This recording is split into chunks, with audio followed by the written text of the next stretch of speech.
Bab 2519. Tolong bunuh aku. Tepat ketika Mileye bingung, suara dingin tiba-tiba terdengar dari belakang Mileye, "Kamu adalah putranya." "Putra." Mileye tercengang, dan detik berikutnya, dia buru-buru berkata, "Apakah kamu musuh ayahku?" Harus dikatakan bahwa dia masih sedikit bingung saat ini. Musuh ayah? Apa konsep itu? Suara itu tiba-tiba berkata, "Kamu benar-benar putranya." Saat suara itu terdengar, kekuatan misterius tiba-tiba menebas ke arah Mileye. Mileye menyipitkan matanya sedikit, berbalik dengan tiba-tiba dan menghunus pedangnya untuk menebas. Bang! Sepotong cahaya pedang meletus, dan kekuatan misterius itu segera hancur. Pada saat yang sama, sebuah bayangan mundur dengan keras. Mileye melihat ke kejauhan, ada seorang wanita berdiri di sana, mengenakan jubah ketat, memegang belati di tangannya, tatapannya seperti pisau, sangat tajam. Mileye menatap wanita itu, "Siapa kamu?" Wanita itu menatap Mileye, "Aku leluhurmu." Mengatakan itu, dia langsung menghilang di tempat. Setelah mendengarnya, Mileye mengerutkan kening, dia merentangkan telapak tangannya, dan pedang biru gaib di tangannya tiba-tiba terbang keluar. Bang! Wanita itu langsung terpotong oleh pedang Mileye dan mundur ribuan kaki jauhnya. Kekuatan pedangnya saat ini bukanlah sesuatu yang bisa dilawan oleh orang biasa. Setelah ditebas mundur oleh pedang Mileye, wanita itu terkejut beberapa saat, lalu marah, "Dasar anak haram." Setelah mendengarnya, Mileye mengerutkan kening lagi, "Apa kamu makan kotoran? Mulutmu bau sekali."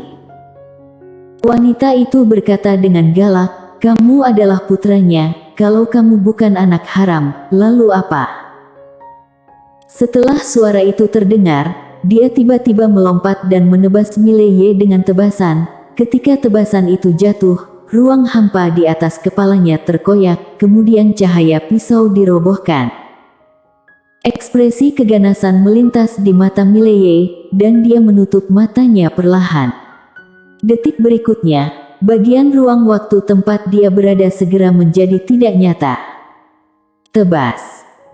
Di kejauhan, wanita itu sepertinya merasakan sesuatu, pupilnya tiba-tiba menyusut, dan detik berikutnya, tubuhnya menjadi ilusi. Dan pada saat ini, sebuah tangan tiba-tiba menekan bahunya. Bang! Tubuh wanita yang hampir menghilang tiba-tiba menjadi normal.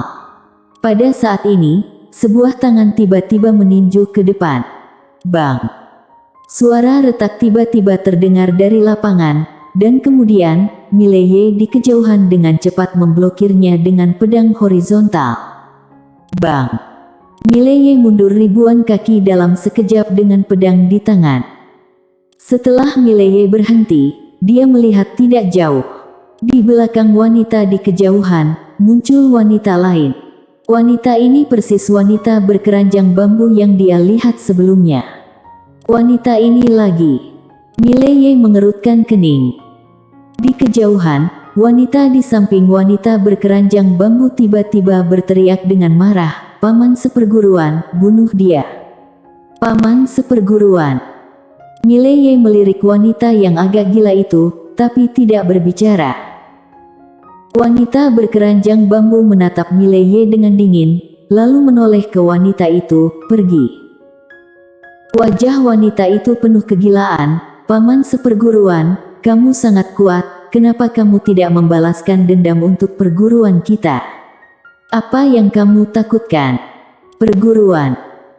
Mendengar kata-kata wanita itu, jejak keraguan muncul di mata Mileye, apakah ayahnya membantai perguruan wanita ini? Tapi, dia juga tahu bahwa biarpun ayahnya ceroboh, dia biasanya memiliki temperamen yang baik. Wanita berkeranjang bambu menatap wanita di depannya dengan ekspresi tenang, "Kembalilah." Setelah mendengarnya, wanita itu meledak total, seperti binatang buas. Dia memelototi wanita berkeranjang bambu, paman seperguruan, apakah kamu tahu bagaimana guru dan saudara seperguruan itu mati? Apakah kamu tahu berapa menyedihkannya kematian mereka? Mereka bahkan tidak punya kesempatan untuk bereinkarnasi." Wanita berkeranjang bambu terdiam. Di kejauhan, Mileye tiba-tiba berkata, "Aku ingin menyatakan bahwa apa yang ayah aku lakukan adalah urusannya sendiri dan tidak ada hubungannya dengan aku. Kalau kalian ingin balas dendam, aku akan mendukung kalian untuk menemukannya. Aku sama sekali tidak akan membantu dia." Pada saat ini, dia tiba-tiba mengerti kenapa wanita berkeranjang bambu mengejarnya begitu keras. Jelas, pihak lain mengejarnya dengan suatu tujuan. Wanita berkeranjang bambu melirik Mileye dan tidak berbicara. Perempuan berjubah hitam itu memelototi Mileye. "Dia menghancurkan seluruh sekteku, aku akan menghancurkan seluruh klannya."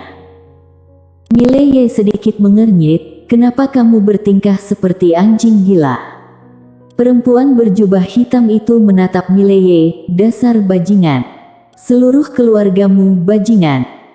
Setelah mendengarnya, mata Mileye tiba-tiba menjadi dingin. "Aku akan merobek mulutmu." Perempuan berjubah hitam itu menatap Mileye, "Ayo." Mileye langsung menghilang di tempat. Dia tahu bahwa wanita ini sengaja memprovokasi dia untuk bergerak, karena kalau dia bergerak, wanita berkeranjang bambu pasti akan bergerak. Tapi jadi apa? Lakukan saja. Benar saja, begitu tembakan Mileye, tubuh wanita berkeranjang bambu tiba-tiba menjadi tidak nyata. Di kejauhan, mata Mileye tiba-tiba sedikit menyipit, dan detik berikutnya, dia tiba-tiba menghunus pedangnya dan menebas. Tapi, sebelum pedangnya mengenai, sebuah tangan langsung berada di bilah pedangnya. Bang! Pedang biru gaib bergetar hebat. Pada saat yang sama, Mileye merasakan penyumbatan di dadanya, dan dia terbang terbalik. Saat dia terbang keluar, sebuah pedang tiba-tiba muncul di belakang wanita berkeranjang bambu dengan aneh. Wanita berkeranjang bambu bahkan tidak menoleh ke belakang, dan sedikit menjentikkan jari gioknya ke belakang. Klik! Pedang itu langsung hancur. Kali ini Mileye di kejauhan berhenti, telapak tangannya terbentang, pedang biru gaib kembali ke tangannya, dia menatap wanita berkeranjang bambu, matanya terpejam perlahan. Tebasan masa depan. Pada saat yang sama, dia tiba-tiba menghunus pedangnya. Satu pedang menebas masa kini. Satu pedang merenggut masa depan.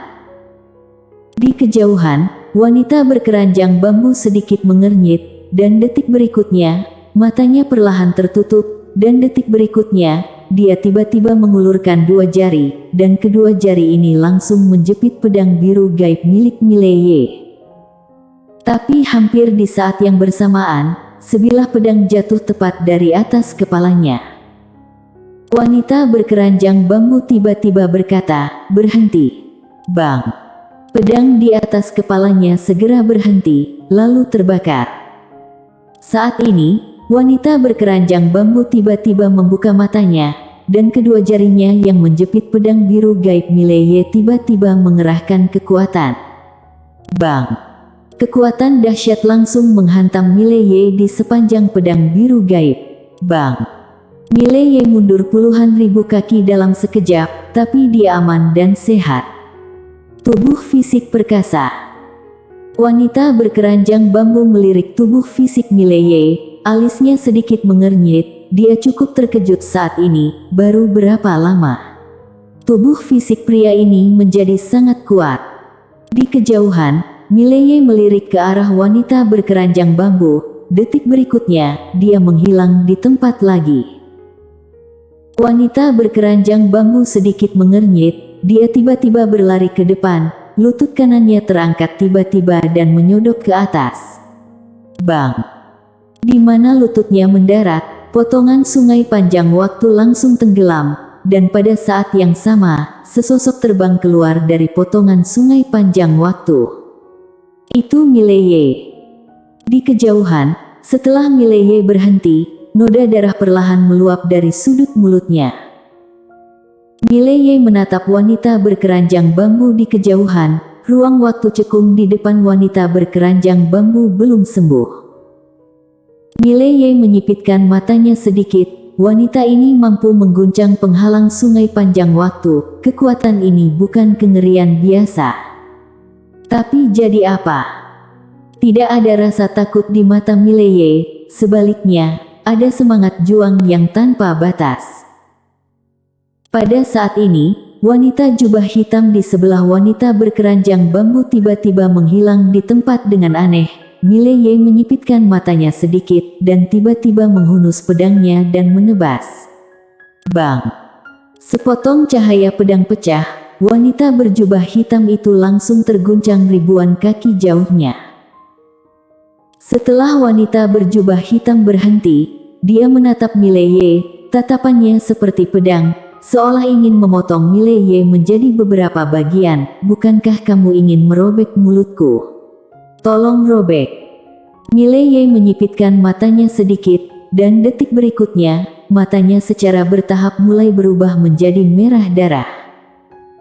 Pada saat ini, menara kecil tiba-tiba berkata, "Majikan muda, dia memancing kamu, jangan kehilangan akal." Sudut mulut Mileye berubah ganas. Bisakah kamu bersabar pada wanita ini? Menara kecil ragu-ragu, lalu berkata, "Aku tidak tahan." Mileye segera berkata, "Kalau begitu, bantu aku memblokir wanita berkeranjang bambu." 3 detik sudah cukup.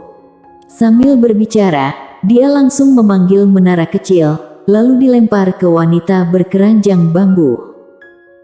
Menara kecil langsung berkata dengan ngeri, "Buset, majikan muda, aku tahan, buset." Tapi terlambat, terlempar di depan wanita berkeranjang bambu oleh Mileye. Melihat wanita berkeranjang bambu begitu dekat, menara kecil bertekad dan menghantam ke depan. Melihat menara kecil mendekat, wanita berkeranjang bambu sedikit mengernyit, menunjuk sedikit ke depan. Ini tepat berada di tanduk menara kecil. Bang! Sejenak, ruang waktu tempat dia berada langsung mendidih. Dan detik berikutnya, dia sedikit menyipitkan matanya, lalu dia mundur lebih dari 10 kaki. Tentu saja menara kecil bahkan lebih dibesar-besarkan, dan langsung terbang keluar dari pandangan. Setelah berhenti, menara kecil yang tergeletak di tanah ragu-ragu sejenak, tapi akhirnya tidak bangun, jadi dia berbaring di tanah dan berkata dengan datar, "Lebih baik aku berpura-pura mati." Setelah berbicara, dia tetap tidak bergerak. Setelah berhenti, wanita berkeranjang bambu melihat ke tangan kanannya, ternyata jarinya terluka. Melihat pemandangan ini, wanita berkeranjang bambu sedikit mengernyit, menara itu benar-benar menyakitinya. Seolah memikirkan sesuatu, tiba-tiba pupil wanita berkeranjang bambu menciut, tiba-tiba dia menoleh untuk melihat, tidak jauh dari situ, wanita bergaun hitam itu sudah dikalahkan oleh pedang biru gaib Mileye, dan Mileye mencengkeram lehernya dengan tangan kanannya. Melihat pemandangan tersebut, wanita berkeranjang bambu menyipitkan matanya, "Jangan sakiti dia." Saat dia berbicara, dia perlahan mengepalkan tangan kanannya. Mileye mengabaikan wanita berkeranjang bambu, dia melihat wanita bergaun hitam di depannya, dan wanita bergaun hitam menatap Mileye, "Ayo, bunuh aku kalau kamu punya nyali." Mileye menyeringai, dan di detik berikutnya, dia menggenggam kedua sisi mulut wanita bergaun hitam itu dengan tangan kanannya. Di kejauhan, wanita berkeranjang bambu tiba-tiba berkata, "Kalau kamu bunuh dia, aku pasti akan membunuhmu." Mileye menoleh tiba-tiba, dan berkata dengan galak, "Aku mohon kamu bunuh aku. Kalau kamu tidak bisa membunuhku, kamu adalah seekor anjing." Suara itu terdengar, dia mengerahkan kekuatan secara tiba-tiba. Jelek. Dalam sekejap, mulut wanita bergaun hitam itu langsung dirobek oleh Mileye, dan seluruh wajahnya langsung dimutilasi, sangat berdarah. Di saat yang sama, Mileye tiba-tiba mengeluarkan pedang dan menusukkannya ke perut wanita itu, lalu berputar, apakah nyaman? Wanita bergaun hitam menatap Mileye, tapi tersenyum. Tertawa seperti orang gila, paman seperguruan, sekarang hanya kamu yang tersisa di sekte Jixuan Dao. Hanya kamu yang tersisa, haha. Saat dia berbicara, jiwanya dengan cepat mulai menghilang. Saat ini, Mileye merasakan jiwa pembunuhan yang mengerikan datang dari belakangnya. Jiwa pembunuhan itu lebih kuat dari setelah dia mengaktifkan garis darah iblis gila. Bersambung.